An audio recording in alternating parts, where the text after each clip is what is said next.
Okay, today we're working on the raspberries, and I was going to be weed eating them, but my batteries were almost dead.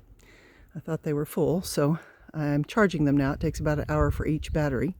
So in the meantime, I went ahead and dug up the water connections here, and we have 4 of them. I dug them up and took the tops off, closed it with a little piece of tarp, and then marked it so that when the tractor plows and tills, it won't damage those. This one we left because we have this metal frame here and for the hose.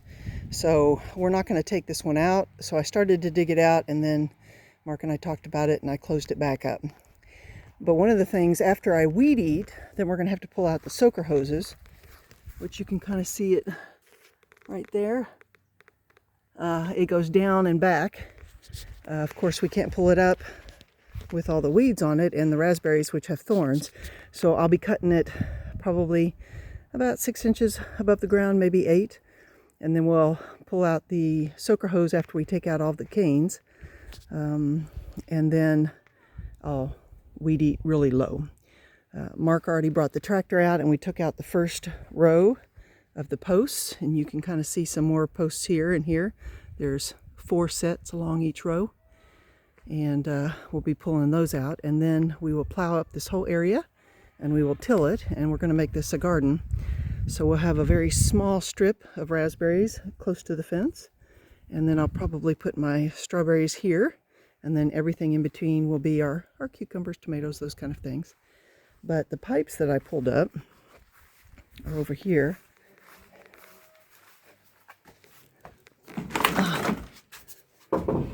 See, so once we've done everything, then we can hook these back up through this fitting right here. Just slide it back down and close it up. And then we'll have, again, 4 different waters that we can water the garden with, which will be really good in dry seasons. And those crops like cabbage that really need a lot of water. Cucumbers, when they're producing, need a lot of water or they become bitter, and the same with squash. So we'll line all those crops up here and just have it here just for us for now. So everything outside of the fence now, we've taken down the trellis, and everything, even the path, is going to be turned over, and it'll all be barley next year. And we still have to harvest beets. I'll probably do that Monday or Wednesday. I might do a little bit today, because we chop off the tops and give it to the chickens, fresh greens, and then the fodder beets, he'll grind them up later on for the chickens. Some of those seeds got mixed in with my red beets, and the red beets will go down in the cellar. So we finished sorting our potatoes yesterday, so that's all done. And this is kind of the next project on my list. And Mark's been out to help me just a little bit. I'm getting ready to use the drill to take these pieces apart, and we'll store them. Everything in this last one down here is like chain link fence and wood. The next one is hoses and tarps. This next one is all garden tools. And then this one is, I don't know if you can see it here, our marker that we drag through, and it makes rows. And our wheelbarrow and a barrel and a couple other things. I'm thinking about using this barrel in my flower garden. And I don't know, maybe cut it in half and make 2 of them, and then fill it with dirt, and then put flowers in it just to add a little bit of dimension to my flower garden. I'm not sure. I'm thinking about it yet.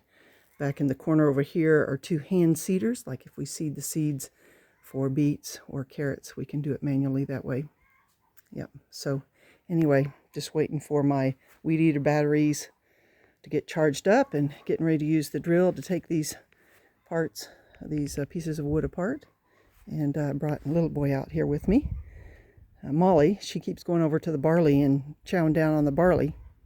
And then she ended up pooping in the house. But I think she's got an issue where it's like she realizes she needs to go, but she can't get to the door fast enough because she just pooped in the house and the door's wide open. It's like she couldn't get there. So I think we're going to do a vet appointment for the 2 dogs and just get them checked out. It's been a couple of years now. So they're both getting older. Molly's 2 years older than little boy. So anyway, this whole area is getting a facelift, you might say.